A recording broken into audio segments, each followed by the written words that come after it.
carta de Paulo a Gálatas, capítulo 3, versículo de número 11.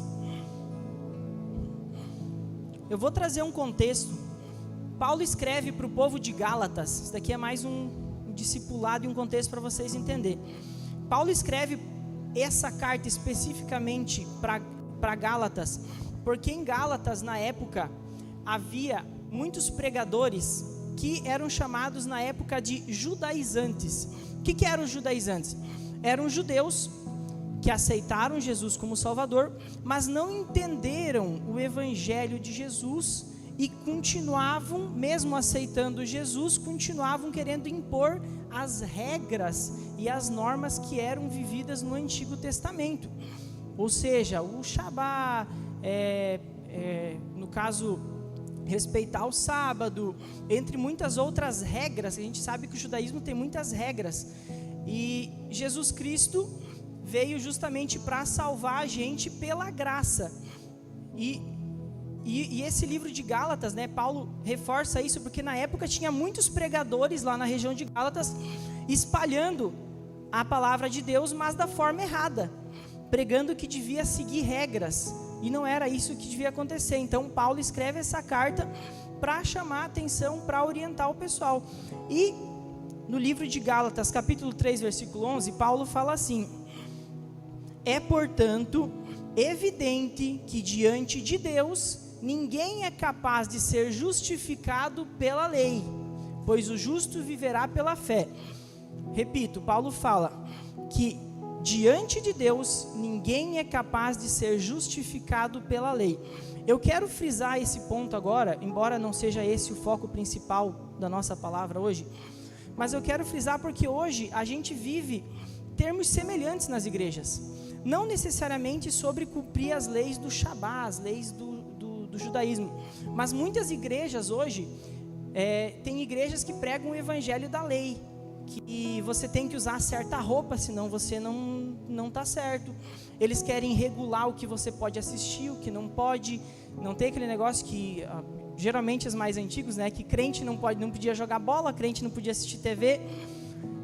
São regras que são impostas do homem, que deixa claro que diante de Deus ninguém é justificado pela lei, ninguém é justificado por seguir a regra. Eu trago isso até porque esses dias eu e minha esposa ficamos pensando sobre o sábado. Muito crente hoje se converte e fica pensando, tá, agora que eu sigo a lei de Deus, eu devo respeitar o sábado? E a resposta é não, porque ninguém é capaz de ser justificado pela lei. Então não tem lei que justifique a salvação. O que justifica a salvação é a morte de Cristo na cruz, é reconhecer Ele como verdadeiro Salvador. Amém? E aplicando isso no nosso contexto de hoje, quando eu falo da gente ficar preocupado com a lei, eu sei que hoje a gente não fica, principalmente na nossa região, a gente não tem o costume de seguir leis judaicas, né?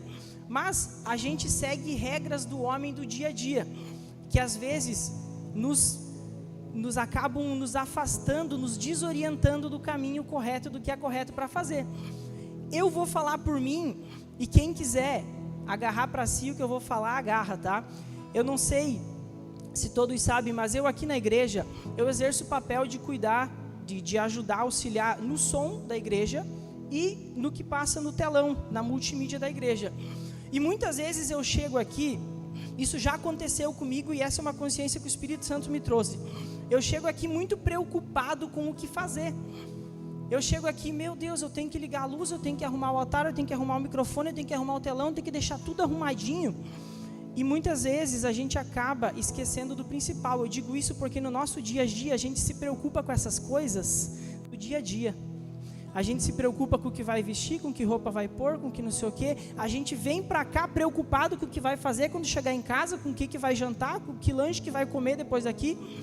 E a gente esquece do principal, que são as pessoas. A gente está aqui como igreja, como comunidade.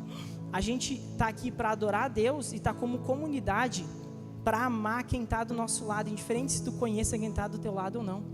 E eu quero pedir um gesto agora para vocês. Eu quero pedir que você olhe para quem está do seu lado agora, indiferente se você conhece a pessoa ou não, e fala para ela: eu te amo. Não tenha vergonha. Eu te amo. É isso que a gente vem fazer aqui. A gente vem fazer amizade, a gente vem congregar, a gente é uma família. Você conhecendo a pessoa que está do teu lado ou não, ele é teu irmão em Cristo. Entende? Mas vamos lá. O que mais me brilhou o olho nessa parte aqui, inclusive, isso veio dessa madrugada que passou agora. Era aproximadamente 1h30 da manhã, eu estava orando na sala. E quando eu estou com um tique de ficar me engolindo, não sei se vocês já perceberam ou não, eu fico cada pouco me engolindo, como se tivesse alguma coisa na garganta. E eu orei de madrugada para Deus, eu falei, Senhor, que nem quando você ora por uma cura, eu orei para tirar de mim. E enquanto eu estava orando, eu senti o Espírito Santo falar, não vai funcionar. Não vai funcionar. E eu fiquei pensando, mas por quê? Por que não vai funcionar? Porque o Evangelho não é sobre a gente, não é sobre mim, não é sobre eu. Nunca foi sobre a gente, nunca foi sobre eu mesmo. Perceba, a gente segue a Cristo, certo? Em algum momento Cristo se preocupou com ele? Ele sempre se preocupou com o próximo. O que o Espírito Santo falou para mim assim, não adianta tu orar pela tua cura se você não orar pelo próximo. Você tem que orar pelo próximo e o próximo ora por ti. Quando eu leio assim que o justo viverá pela fé, o que o Espírito Santo me tocou foi assim, o que é justo? Ou melhor, quem é justo? Eu sou justo? É justo eu ficar pensando que roupa que eu vou botar hoje, sendo que tem gente que nem tem uma roupa para colocar? É justo eu pensar em que restaurante que eu vou comer amanhã, sendo que tem gente que nem tem o que comer? O que é justo? O justo viverá pela fé. Somos justos mesmo? O Espírito Santo me pegou com isso. Realmente somos justos e que sirva para todos nós refletir. Tiago, capítulo 5, versículo 16, se o irmão puder colocar, ele reforça isso que eu estou falando. Portanto, confessem os seus pecados uns aos outros, ore um pelos outros para serem curados. E ele reforça no final, a oração de um justo é poderosa e eficaz. Mas volta a repensar, o que é justo? Justo é orar pelo próximo, justo é amar pelo próximo. Devemos esquecer um pouco de nós. A gente veio aqui para cultuar a Deus, mas a gente não veio aqui para pedir coisa para nós. Oremos uns pelos outros. Devemos praticar mais esse ato de um falar para o outro que ama. Eu amo você, irmão, nós nos amamos. A gente é uma comunidade, vivemos como comunidade, não individual. Que eu quero reforçar, que o Espírito Santo falou para mim, eu não devo orar por mim. Se eu quiser cura, eu devo orar pela cura do próximo, e o próximo orará por mim, como comunidade. Amém?